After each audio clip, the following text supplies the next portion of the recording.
sambil Pak Rahardian, Bu Brifka, dan Prof. Sukri mau memilih menjawab yang mana, saya kasih kesempatan dulu kepada Prof. Heri.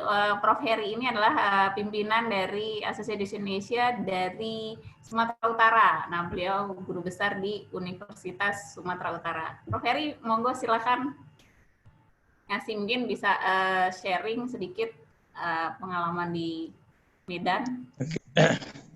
Terima kasih, Dewi.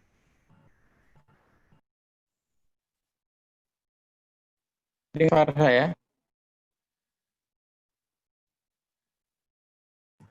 Dengar, Prof. Silakan, Prof. Suara saya dengar ya? Dengar, Prof.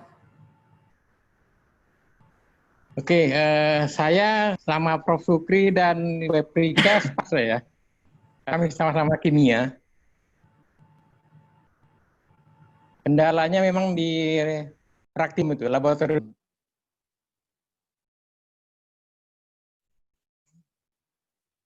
Dan jadi saya mau bertanya kalau tingkat akhir risetnya bagaimana Pak Sukri? Terima kasih.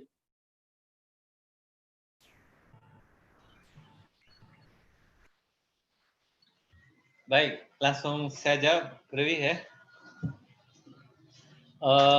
Kebetulan di Universitas Andalas untuk tingkat akhir ada 2 kebijakan. Bagi pekerjaannya yang sudah 80% kemarin ini, maka bisa dilengkapi dengan penguatan datanya melalui penguatan referensi, sehingga dia bisa dimajukan untuk melaksanakan seminar dan ujian akhir. Sementara yang belum, kita memberikan peluang dalam bentuk review, dalam bentuk penugasan review, karena kemungkinan yang tidak mungkin memasuki labor bisa dilakukan review, dan ini hanya terbatas kepada bidang-bidang tertentu, karena tidak semua bidang juga literatur review ini bisa dilakukan, dan itu sebuah alternatif yang kita berikan, sehingga dengan literatur review diharapkan bahwasannya mahasiswa itu juga komprehensif membahas sebuah topik, sehingga dengan literatur review diharapkan sudah layak untuk memahami topik yang tersebut. Dan dengan literatur review itu juga ada persyaratan lainnya, Pak. Harus dimasukkan ke jurnal dalam minimal terindeks di Sinta. Sinta berapa aja boleh. Sinta 6, Sinta 4, Sinta 3 boleh. Jadi membuat literatur review dan mempublikasikannya dalam Sinta bisa diakui sebagai pengganti tugas akhir. Dan sekarang yang ketiga, dalam bentuk kebijakan kita membuat pola memberikan izin kepada mahasiswa dengan memenuhi protokol COVID. Izin ditandatangani oleh pembimbing dan ketua jurusan akan mendistribusikan supaya jangan ada kerumunan. Sehingga tidak semua mahasiswa diizinkan masuk lapor, hanya dibatasi misalnya yang kapasitas 20 dijadikan 10 orang, yang kapasitas 10 bisa jadikan 5 orang yang boleh menghadiri labor. Nah, itu yang tidak memungkinkan untuk melaksanakan literatur review tersebut. Itu pola yang dilakukan di Universitas Andalas, Pak Ari. Udah lama nggak ketemu, Pak Ari nih. Terima kasih, Prof. Sukri. Bapak Ibu yang ingin bertanya bisa chat melalui Q&A. Nah, kepada para panelis yang ingin menjawab beberapa pertanyaan yang ada di Q&A, monggo silakan Bapak Ibu di Q&A. Kalau untuk di chat itu absensi. Jadi Bapak Ibu yang mau absensi, karena yang hadir ada e-sertifikat. Monggo Bapak Ibu. Saya udah coba jawab tuh berapa yang di Q&A. Saya kira pertanyaannya bagus-bagus. Ada mengenai assessment ya untuk murid-murid itu. Saya sarankan saja misalnya mengenai penurunan quality ya, itu yang bisa saya lakukan itu adalah dengan lebih sering assessment-nya ya. Jadi lebih sering dan lebih sedikit maksud saya lebih sedikit itu besarnya ujian. Jadi pendek-pendek aja ujiannya, jangan terlalu besar. Jadi sedikit-sedikit aja kuisnya, tapi sering. Jadi misalnya selesai satu section pendek atau chapter gitu, kita kuis misalnya. Jadi bersering. Jadi itu bisa memacu peningkatan. Saya harapkan bisa memacu itu dengan cara itu. Jadi kita nggak nunggu sampai ujian akhir, tapi dibagi-bagi, dipecah-pecah ini assessment-nya itu. Untuk yang lain misalnya mengenai pendidikan karakter, ini beberapa pertanyaan mengenai pendidikan karakter itu memang berat. Kita satu-satunya jalan dia kita menjadi contoh. Itu yang cuma bisa kita lakukan ya sebagai pendidik, menjadi suri tauladan. Kalau kita kasih teori itu nggak ada gunanya. Jadi lebih baik kita menjadi contoh yang baik, menunjukkan kepada mereka integritas kita sebagai seorang manusia. Itu saya kira yang cara yang paling bisa kita lakukan. Ini ada pertanyaan juga mengenai lab teknik sipil. Saya nggak begitu familiar ya dengan lab virtual di bidang mechanical engineering dan civil engineering ya. Mungkin ada, tapi kita sepertinya juga nggak akan coba untuk ke sana karena mungkin nggak akan murah itu untuk. Saya kira itu, jadi yang lain sudah saya jawab secara pakai teks ya. Tadi juga ada beberapa yang sudah saya jawab lewat teks juga. Jadi ada yang menanyakan apakah ada website lain untuk virtual chemistry lab.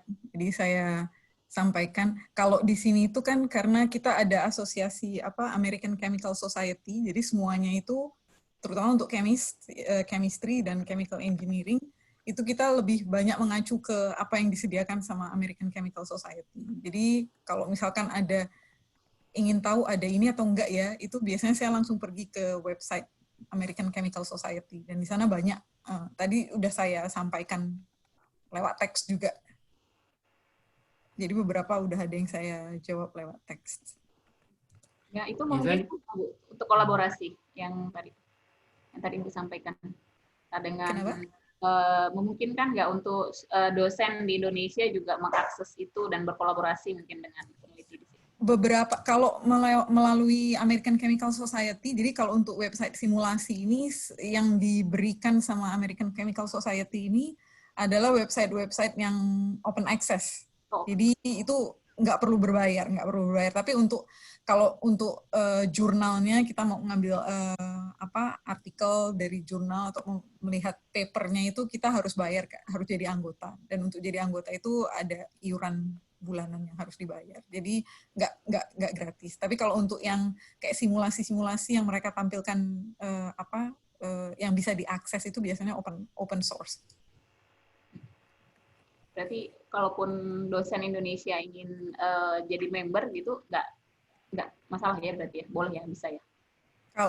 Kalau untuk mengakses yang simulasinya.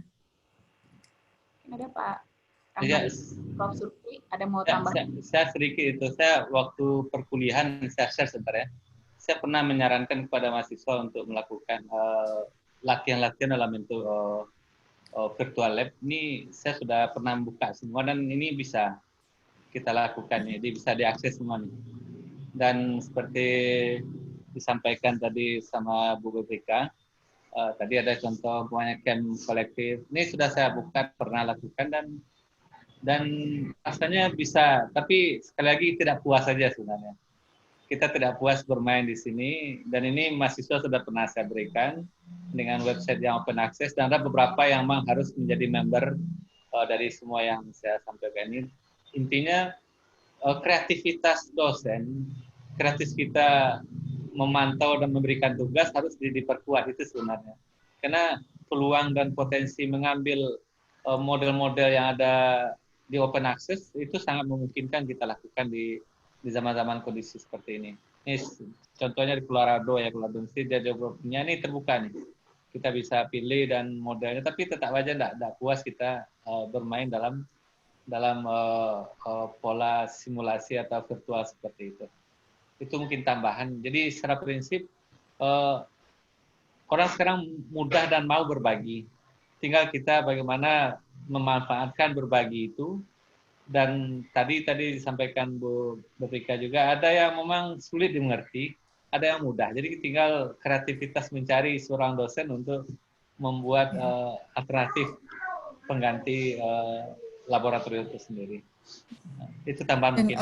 sedikit tambahan, biasanya untuk yang virtual lab ini hanya ada untuk yang kayak basic science ya. Jadi kayak kalau yang aplikatif science itu biasanya nggak akan ada virtual lab-nya. Jadi untuk teknik, untuk farmasi itu nggak ada, biasanya nggak akan tersedia virtual lab karena itu udah lebih ke arah aplikatif. Jadi untuk virtual lab itu biasanya orang cuma menggunakan untuk basic science. Jadi biologi, fisika, kimia itu ada labnya. Tapi selain dari itu saya belum pernah melihat ada virtual lab untuk jurusan-jurusan lain.